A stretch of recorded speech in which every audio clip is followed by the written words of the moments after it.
Bonjour à tous et bienvenue dans une nouvelle série de vidéos.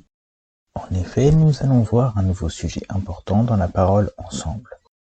Nous savons qu'elle nous parle sur un niveau historique, un niveau moral avec la loi, et un niveau à ne pas sous-estimer ou oublier, le niveau prophétique. Après avoir vu ce qui concerne une petite portion de la personne Messie dans les vidéos précédentes, ainsi que les signes pour le reconnaître, nous allons parler cette fois-ci des fêtes de l'Éternel, que la chrétienté appelle parfois les fêtes juives. Mais est-ce bien la bonne dénomination à retenir?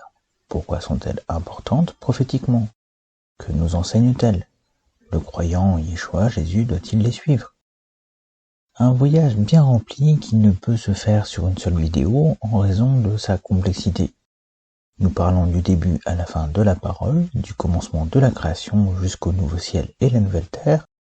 Les fêtes se révéleront ainsi un calendrier et un lien direct pointant à la personne du Messie.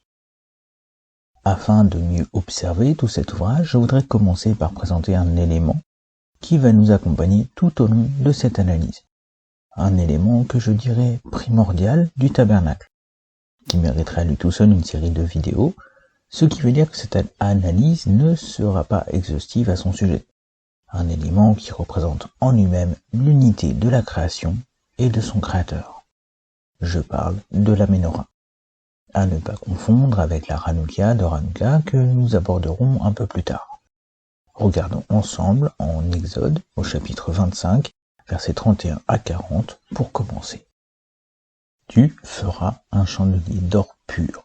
Ce chandelier sera fait d'or battu. Son pied, sa tige, ses calices, ses pommes et ses fleurs seront d'une même pièce. 6 branches sortiront de ses côtés. 3 branches du chandelier de l'un des côtés et 3 branches du chandelier de l'autre côté. Il y aura sur une branche 3 calices en forme d'amande, avec pommes et fleurs, et sur une autre branche 3 calices en forme d'amande avec pommes et fleurs. Il en sera de même pour les 6 branches sortant du chandelier. À la tige du chandelier, il y aura 4 calices en forme d'amande, avec leurs pommes et leurs fleurs. Il y aura une pomme sous 2 des branches sortant de la tige du chandelier, une pomme sous 2 autres branches et une pomme sous 2 autres branches. Il en sera de même pour les 6 branches sortant du chandelier. Les pommes et les branches du chandelier seront d'une même pièce. Il sera tout entier d'or battu, d'or pur. Tu feras ces 7 lampes qui seront placées dessus de manière à éclairer en face. Ces mouchettes et ces vases à cendre seront d'or pur. On emploiera un talon d'or pur pour faire le chandelier avec tous ses ustensiles. Regarde et fais d'après le modèle qui t'est montré sur la montagne. Un chandelier bien spécifique pour éclairer le tabernacle. Temple transportable donné par Dieu au peuple d'Israël, qui servira de modèle pour le temple à Yerushalayim, Jérusalem. La place de ce chandelier et sa conception nous donnent des informations afin de réfléchir à la réalité céleste qu'il reflète sur terre. Car n'oublions pas que c'est d'après le modèle montré que Moïse a fait construire la réplique du tabernacle et ses ustensiles. Regardons à son emplacement avant de poursuivre. Exode chapitre 40, versets 1 et 8. L'Éternel parla à Moïse et dit: Le premier jour du premier mois, tu dresseras le tabernacle, la tente d'assignation. Tu y placeras l'arche du témoignage, et tu couvriras l'arche avec le voile. Tu apporteras la table, et tu la disposeras en ordre. Tu apporteras le chandelier, et tu en arrangeras les lampes. Tu placeras l'autel d'or pour le parfum devant l'arche du témoignage, et tu mettras le rideau à l'entrée du tabernacle. Tu placeras l'autel des holocaustes devant l'entrée du tabernacle, de la tente d'assignation. Tu placeras la cuve entre la tente d'assignation et l'autel, et tu y mettras de l'eau. Tu placeras le parvis alentour, et tu mettras le rideau à la porte du parvis. Le premier jour du premier mois de l'année. Le tabernacle s'inscrit dans l'annonce d'une nouvelle création, d'une nouvelle alliance, qui n'était pas encore visible jusque-là, qui devait venir à l'existence en sortant du désert, lieu où rien n'existe avant que Dieu ne l'appelle. Et pour cela, il faut la lumière, comme au premier jour de la création où la lumière fut séparée des ténèbres. Ce premier jour nous informe donc d'une liaison des éléments du tabernacle avec la création elle-même. En regardant de plus près le chandelier à 7 branches, ou menorah, elle était la seule lumière à l'intérieur. Sa présence est donc nécessaire pour ceux qui doivent œuvrer dans le lieu saint. Sans sa présence, pas de possibilité d'agir, ou alors de manière chaotique, informe et vide. Mais avec Dieu, rien de ce que nous faisons n'est caché à sa lumière. Le fait qu'elle ne soit pas dans le lieu très saint nous informe par ailleurs que son besoin est le nôtre, pas celui de Dieu. Nous avons besoin de cette lumière, de son enseignement, de sa chaleur, car c'est un don de Dieu.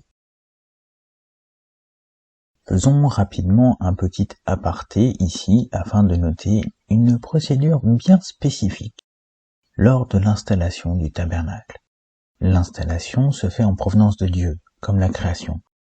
Et le travail, le rapprochement des hommes, lui se fait depuis l'autre côté, afin de mieux réaliser notre séparation due au péché et notre besoin de restauration, montrant le chemin qu'un seul peut accomplir complètement, le grand prêtre, et cela une seule fois par an, pour marquer le chemin tracé par le Messie, qui est le chemin, la vérité et la vie. C'est aussi le nom des 3 tentures à passer depuis l'entrée jusqu'au lieu très saint où réside l'arche de l'Alliance. Je rajouterai une petite pensée. Le parvis représente ainsi la terre, notre état physique, et le besoin de nous tourner dans le secret du tabernacle, son intérieur, afin de revenir vers notre Père qui est dans le ciel, pour être dans la réalité céleste au sein du tabernacle, et sans passer par la restauration, par l'offrande expiatoire et l'eau, cela est impossible. Le fait que le grand prêtre soit aussi le seul à avoir cet accès nous montre que nous devons placer notre foi en lui comme en Dieu, comme le dira Yeshua en Jean 17, verset 3. Or, la vie éternelle, c'est qu'ils te connaissent toi, le seul vrai Dieu, et celui que tu as envoyé, Jésus-Christ. Le tabernacle nous montre que le retour vers Dieu nous impose de nous purifier, d'être justifiés, afin de pouvoir approcher avec assurance du trône de la grâce, afin d'obtenir miséricorde, et de trouver grâce pour être secouru dans nos besoins, comme le dit Hébreux au chapitre 4, verset 16. Des amandes, des pommes, des fleurs. Si la lumière est importante, il faut aussi comprendre qu'elle ne reste pas sans agir. Elle produit du fruit, nous permet d'œuvrer, de venir changer les pains, renouveler l'encens sur l'autel, de préparer le matériel pour le voyage, ou bien de le remettre en place. Ces amandes, ces pommes et ces fleurs, Nombre 17.8 nous en parle en partie. Le lendemain, lorsque Moïse entra dans la tente du témoignage, voici, la verge d'Aaron, pour la maison de Lévi, avait fleuri. Elle avait poussé des boutons, produit des fleurs et mûri des amandes. Nous pouvons voir ici une prophétie, analogie, avec la résurrection, en cette histoire du bâton fleuri d'Aaron, en plus de parler et pointer au sujet de l'élection, que nous pouvons relier avec Deutéronome, chapitre 18, versets 18 à 19, désignant à nouveau la personne du Messie dans le chandelier, comme dans le tabernacle en son entier. Un seul tenant. Cela peut sembler au final imposant et lourd comme pièce d'œuvre. Mais n'est-ce pas une figuration de la sainteté de Dieu face à notre état coupable et notre faiblesse? Yeshua a dit, à l'homme cela est impossible, mais tout est possible à Dieu. Il est le Créateur. Ce chandelier nous replace dans notre véritable situation, nous permettant de nous examiner face à la parole qui est une lampe à nos pieds, pour faire face dans le bon état à celui qui a tout donné pour nous sauver, alors que nous ne le méritions pas. Ce besoin de n'être que d'une seule pièce est primordial, car il représente aussi la personne de Dieu, son unité, Erad. Car la lumière dont nous avons réellement besoin nous vient de lui uniquement. Et il n'est pas divisé, ou même plusieurs dieux, mais un. Ce besoin est aussi un rappel du premier jour de la création que Dieu n'appelle pas Yom Rishon, jour premier, ou Yom Arad, qui est le chiffre 1, mais Yom Erad, jour 1, unité composée comme l'homme et la femme ne formeront qu'une seule chair, Erad. Nous parlons donc ici d'une unité complexe qui ne peut se décomposer, ce qui vient en lien avec le point suivant qui nous amènera au sujet de notre méditation. Cette branche, cette lumière, un rappel aux 7 jours de la création, aux fêtes de l'Éternel, aux lumières qui représentent chacune une branche du nom du Messie, aux 7 esprits devant le trône. Nous ne regarderons pas aux 7 chandeliers liés aux 7 églises de l'Apocalypse, cela est un sujet différent.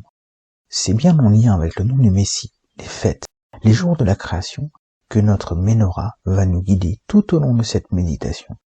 Le choix de cette dernière n'est donc nullement un hasard, car elle porte en elle tout ce dont nous avons besoin pour avancer dans notre réflexion. La Hanouka. Il existe un autre type de chandelier, mais celui-ci dispose de 9 branches. Ce chandelier peut représenter aussi la personne du Messie dans son œuvre, car c'est le shamash, qui veut dire serviteur, qui est la bougie qui sert à allumer les autres. Sa place est surélevée face aux autres lumières, bougies, sont son œuvre, action, alors les autres restent dans le noir. Qu'il soit surélevé nous donne une information sur sa dignité, sur sa personne. Il est à part.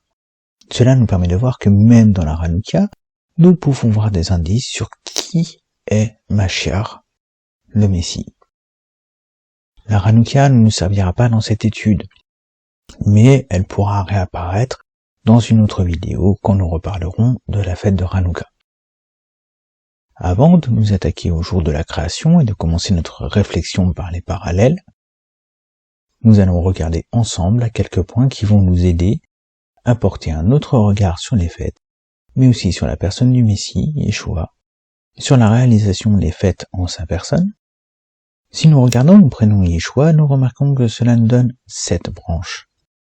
Comme pour notre Ménorah, nous pouvons regarder ce fait comme une autre mise en lumière de celui qui est notre Rédempteur, tout en étant le serviteur, comme sur la Hanouka, sans lui, pas de lumière. Matthieu chapitre 1, verset 21. Elle enfantera un fils, et tu lui donneras le nom de Jésus, Yeshua. C'est lui qui sauvera son peuple de ses péchés. En effet, la traduction du nom de Yeshua est Dieu sauve. Et ce n'est pas un hasard, car nous trouvons déjà dans la Torah cette explication pour celui qui prendra la relève de Moshe, Moïse, et fera entrer Israël en terre promise. Nombre, chapitre 13, verset 16. Moïse donna à Osée, fils de Nun, le nom de Josué. Josué fut avec Caleb le seul à garder la foi et être béni pour cette dernière. Tout comme Yeshua eut foi dans le Père en sa mission et fut justifié, glorifié dans la résurrection. 6 jours plus 1. Nous analyserons de façon plus détaillée les jours de la création avec les fêtes, et un autre temps que nous verrons ensemble avant de clôturer cette première partie.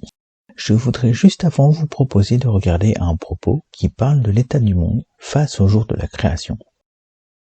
Il est dit que le monde fut créé en 6 jours, plus 1, qui fut sanctifié, ce qui veut dire mis à part. Le sage d'Israël analysa la chose ainsi. Il y a 2 jours sans Torah, 2 jours avec Torah, 2 jours du Messie et un Shabbat. 6 jours plus 1. La séparation de ce dernier, la sanctification par Dieu est aussi l'annonce prophétique à observer. Ce Shabbat représente le millénium à venir, au retour du Messie, tout autant qu'il représente l'éternité avec Dieu.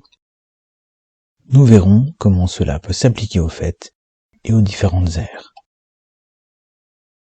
Le mariage de l'époux et de l'épouse. C'est le dernier point qui va clôturer cette introduction et qui nous servira de repère avec notre Ménorah. Car si cela peut sembler un grand mystère selon les propos de Paul, cela est aussi un grand indice sur notre Seigneur et les informations qu'il nous a laissées. Pourquoi l'épouse est-elle absente des paraboles du Messie et du mariage de Cana?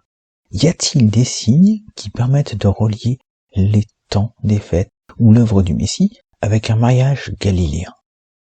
Pourquoi Yeshua s'est-il arrêté dans sa lecture d'Ésaïe à l'année de grâce sans parler du jour de l'Éternel, le jour du jugement?